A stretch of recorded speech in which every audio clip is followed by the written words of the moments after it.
Hello, friends, and welcome back to r/ProRevenge.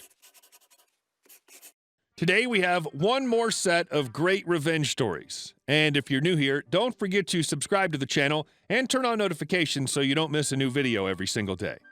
Our first story. Uncle bankrupts his previous employer.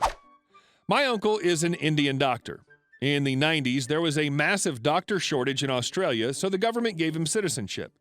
Unfortunately, you still had to sit 3 expensive exams to work as a doctor in Australia. These exams cost thousands of dollars, only happened twice a year, had limited sitting spots/times, and had arbitrary pass-fail marks.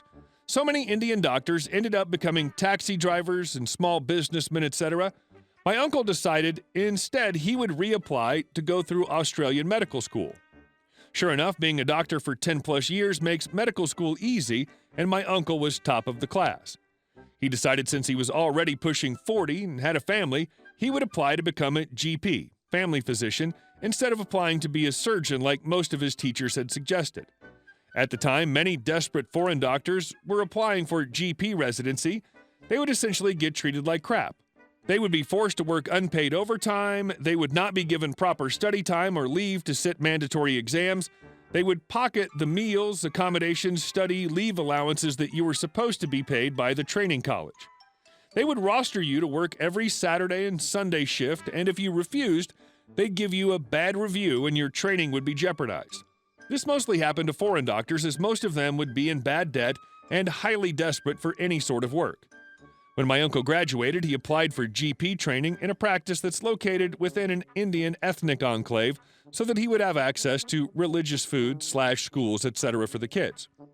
Sure enough, this practice engaged in all of the above effery. My uncle would work every single Saturday shift. During his dedicated study time, he would have to come into work. He got reprimanded for not overcharging patients in line with their framework. Worst of all, when my aunt was really sick and hospitalized, they wouldn't give him any time off to look after her and the kids. The owner of the clinic was a white GP who was openly racist against Indians, Asians, and Aboriginal people, who were a large percentage of the clientele of this clinic. My uncle bided his 3 years, and as soon as his documentation came through making him a GP, he quit that instant. He went down to the local bank and got a loan to open up his own practice. All his old patients quickly moved with him to the new practice. The first year he struggled, but his practice quickly became known and word spread. Surprise, surprise. Foreign-trained doctors actually work well and care about their patients if you actually care about them and give them appropriate wages and living conditions. More patients and more doctors looked to work with my uncle. Within 2 years, my uncle had a GP practice that had 4 doctors, 2 nurses, 2 trainees, and a manager. His practice easily rivaled the original teachers. He then started 2 more GP practices with the money he was pulling in. These practices trapped his old teacher's clinic in a 2-kilometer triangle. He would advertise heavily and make sure he could take as much business from his old teacher as he could. Within 5 years, his old teacher's practice went from hiring 6 doctors, 4 nurses, and 6 trainees to just 1 doctor, his old teacher, and no one else. His old teacher tried to sell up his practice to other doctors, but no one would purchase it, given how successful my uncle's 3 surrounding practices were. He then tried to sell it to my uncle, who refused to buy it even at a ridiculously low sale price. Instead, he waited for the bank to repossess his old teacher's clinic, then purchased it for a bit more money from the bank. My uncle then repurposed the building into his main offices from where he runs the other 3 practices. He made sure to redevelop his old boss's room into staff toilets, just as one final tribute to the human turd that was his old boss. Taking the guy's business away from him? Pro, but entirely justified.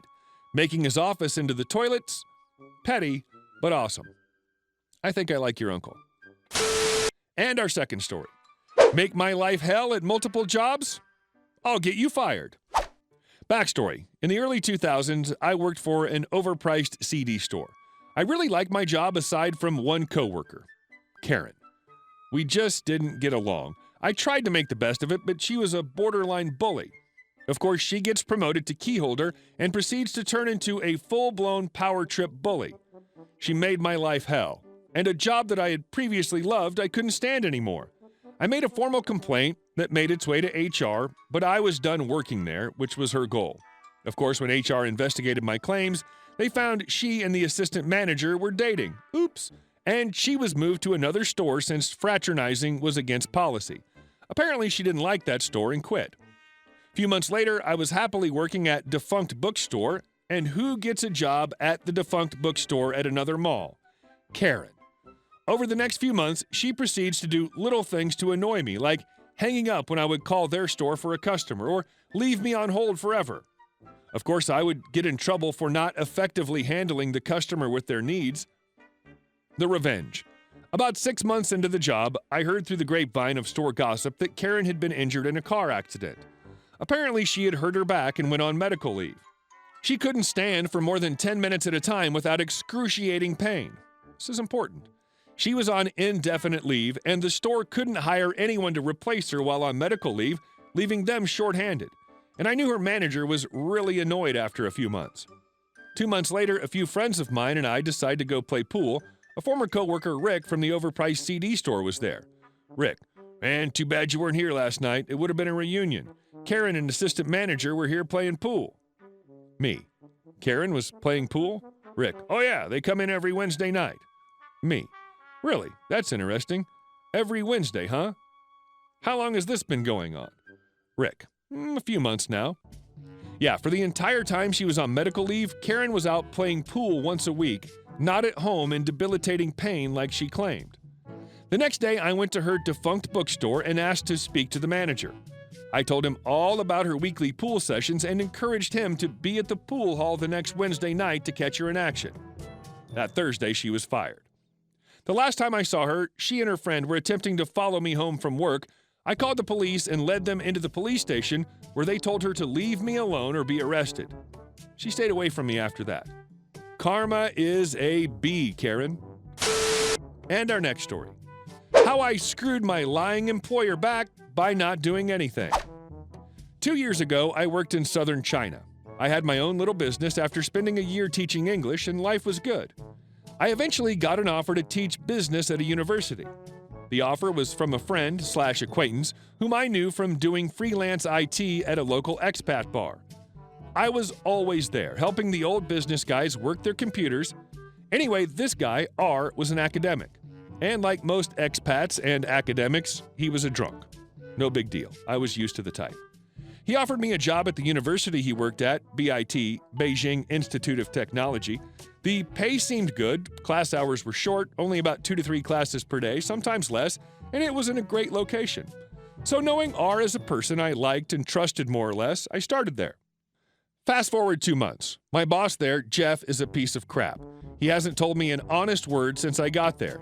They loaded me up with 24 classes per week after my first 2 weeks, and they never fixed anything that was broken. We didn't have working internet. At the Beijing Institute of Technology, we didn't have working internet. Jeff, my craphead boss, was told that I was good with computers, so he constantly asked me why I haven't made the internet faster yet. I told him he needs to buy faster internet. I can't just snap my fingers and turn the cord into fiber optic.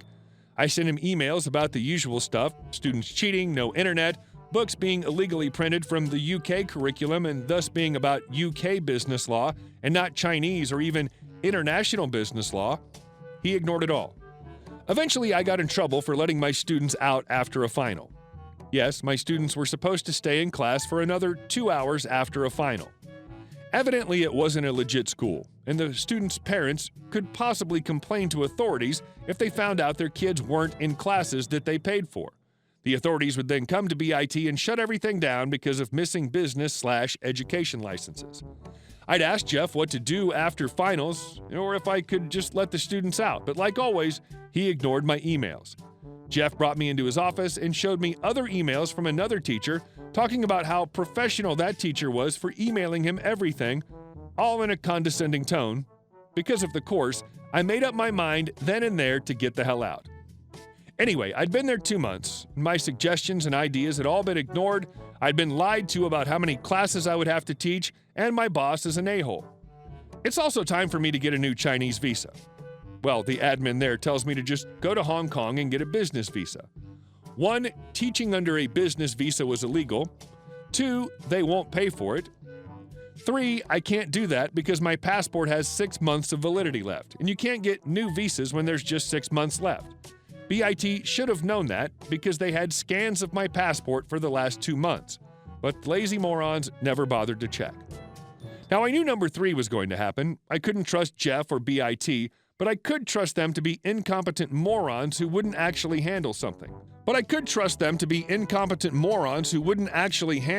I reminded them about multiple times. So, I tell them at BIT, thanks for paying me in advance, in cash, shady, right? But I legally have to leave the country now. Bye. Never went back, never saw them again. To this day, I look back with glee about how I walked out that day with 1 month of extra pay because I legally could not be in China anymore, and those idiots had nobody to blame but themselves.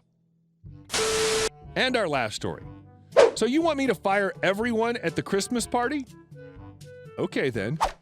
Many years ago, early 1980s, I worked for a company that did what I called mall molesting.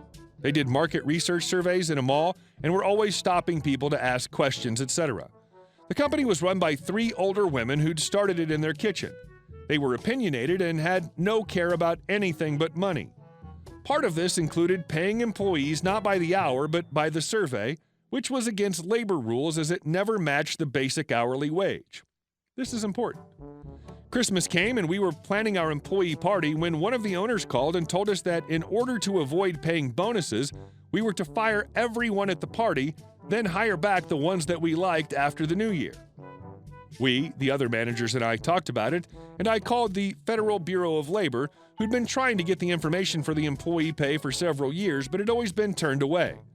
I had them come to the back door and let them into the file room, then showed them the boxes. Then I said I had things to do in the front and would be back later, and went to the front desk to finish the paperwork I needed. Said paperwork? A blow-up of Santa going down the chimney with Merry Effing Christmas typed across it, all of the management resignations, and the FedEx envelope that would hold our keys and said paperwork. Labor guy finished what he needed to do, we locked up, sent the package, which was timed to arrive at their Christmas party, and walked away. The company ended up spending about $250,000 in reimbursements and fines for the labor problem. Firing and rehiring people seasonal on the books is a horrendous practice. Kudos, you did right. Hey guys, thank you all for watching the video to the end, and I'll see you in the next one.